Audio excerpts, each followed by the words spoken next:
Hey guys, so today I'm going to show you how to change out this rear main seal on this Jeep Wrangler. I couldn't really find any videos online that showed the process of how to get the transmission out, what it all entailed, or how long it would really take. It took about 10 hours, but that wasn't too bad. Starting first is going to be obviously removing the drive shafts. And after you remove the drive shafts, you're going to need to remove the lower cradle on the transmission to be able to have some access to get the transmission down. You'll keep it attached to the engine at this point, and we're going to remove the bolts on the passenger side. You'll have 4 bolts, one of which is coming front to back, which is a little different. Got the kick. As you can see, one of them holding the bracket there, and then one of them a little hidden. That's the one that comes from the front to the back.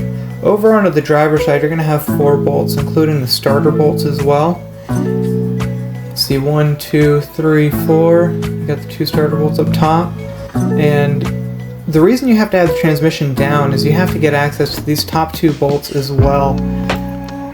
So coming down here to the bottom of the transmission, over here on the driver's side, you're going to be removing the brackets for the shifter linkages. There's one bracket here you're going to be removing the bolt for, as well as this yellow tab, which you kind of squeeze from the sides with some long needle nose, and then you'll be able to pull the whole bracket down. The other brackets here, this one right here, as well as this other one you're going to see me push on, you're basically just going to do the same thing. You're going to take a little flathead behind it and pry those off. And once that's disconnected, you're also going to have coming up top and back here, you're going to have a vent tube that you have to remove, as well as a speed sensor. After all of that's disconnected, you're pretty well good to go as far as pulling the transmission off of the engine. You only need about a foot and a half most to work with between the engine and transmission.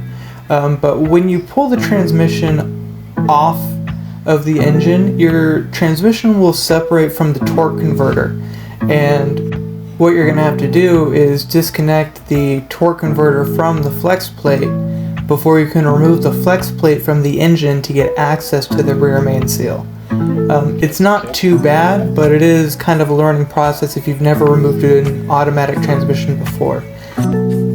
Here I'm going to do a little speed run showing how we prep the surface area with it's a plastic disc that doesn't mar up any of the aluminum surface.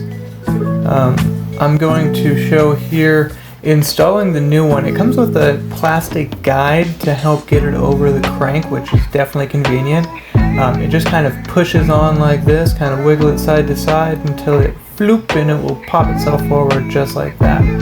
You'll remove the guide, and then you'll be going by hand and inserting all of the bolts one by one, and it's not too bad.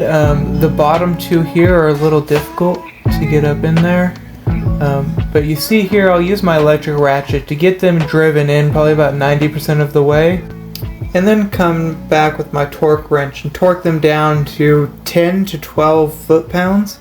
I ended up going for 11 foot-pounds, just happy medium right there, and I didn't have any issues with it leaking from the sides, but it happened to leak from the bottom, and that's because I made the grave mistake of not putting any silicone on the bottom above the upper oil pan gasket.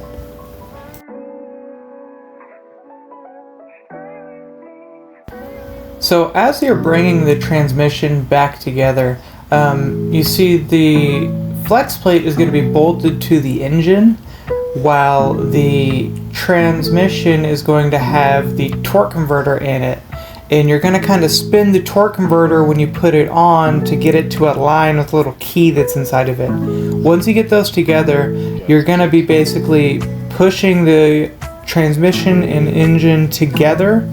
With the engine and transmission together, you will bolt the torque converter and the flex plate together through the starter hole and turn the front crank bolt to get access to the other bolts. And here I'm showing the gasket that I had to redo the upper oil pan and this rear gasket leak that I still had at the bottom. Hopefully this helps you guys and you consider subscribing if it does. Thank you very much.